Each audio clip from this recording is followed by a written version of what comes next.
Hello, this is Dr. Steve Vargo with episode 10 of Can I Ask You One Question, where we dive into the minds of topic experts and thought leaders, and we try to learn one critical thing from them that we could apply to our professional and maybe even our personal lives.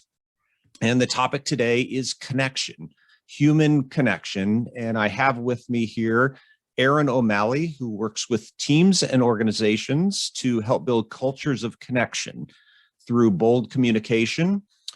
She's all about helping teams show up, engage, and connect. Hello, Erin. Hi, Steve. I'm so excited to be here with you.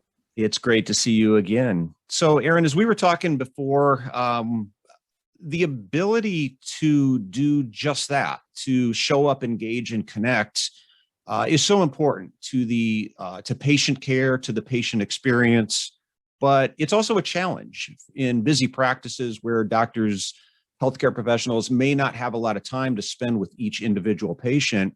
And I think it's important. I think it's something that patients want. They want to feel that connection and bond with their healthcare professionals.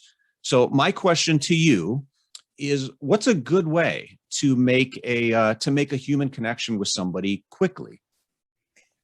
I love this question, and I think at a doctor's office, having come from a few no eye doctors, as if my issue is that I've always wanted glasses, but every time I go to the eye doctor, they're like, "We don't understand how your eyes are so good." Anyway, other doctors I've been to, I thought about this.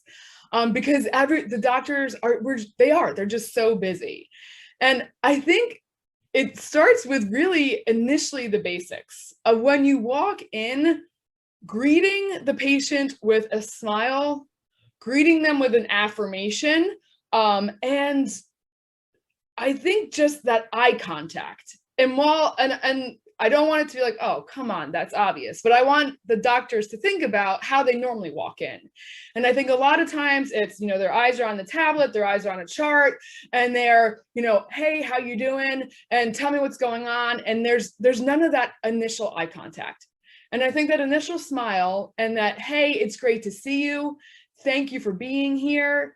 And taking that first few minutes to curiously listen. And before I get into that, I also want to say one thing not to do. I think a lot of times if we're running late, there's that tendency to apologize, right? Sorry to keep you waiting. Sorry. And even if we say thanks to your patients, I think when we come in with that rush and that sorry, I think the initial reaction is, oh, yeah, we're just another person. Like we're another person that they have to whip through and deal with. So I think that initial smile, starting with an open, like a genuine question and saying, hey, thank you for being here. It's great to see you, just gets people at ease and it acknowledges them. What might seem obvious, but sometimes goes overlooked. That is such a simple and easy thing to do, is to remember to use your patient's name and introduce yourself. And again, I don't want to be really, Erin, the other day I was at the doctor and I fell walking down the sidewalk, as I do these days. And I was at the doctor and he was doing all of the things. We were 30 minutes into the appointment and I hadn't been to him before. I normally use someone else. And I said to him, I'm like, so who are you? And he looked at me and he's like, oh, I'm Dr. So-and-so. He hadn't even introduced himself. And it was hilarious. And I said, you're doing a good job. I assume you weren't some person off the street. But it's that little bit of going in, if you haven't met them before, you must be so-and-so, and connecting with their name. And it's surprising to me how many doctors just come in and they say, hey, how's it going? I want to know that you at least have a semblance of saying, hey, I know who I'm walking in to spend time with. And I think the third piece, Steve, is this is the curious listening piece. And one of my phrases I say all the time is listening doesn't count unless I feel heard. Mm-hmm.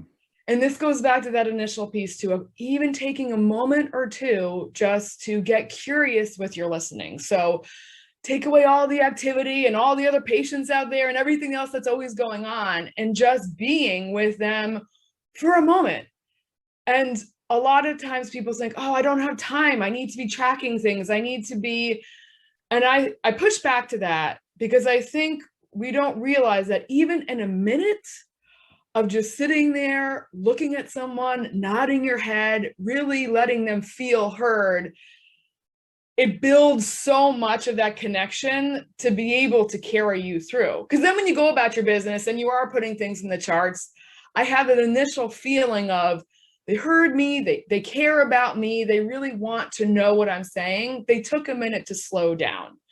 So I really think all of this can happen in 3 minutes, right? Mhm. All of like the smile, the eye contact, the question, the pausing to listen really can make people think, hey, this is different. I don't feel like just a number. I feel like they care. I feel like they really want to know about me. So that's what, in 3 minutes, I think you can establish that strong connection by seeing people, by hearing people, and by letting them feel heard.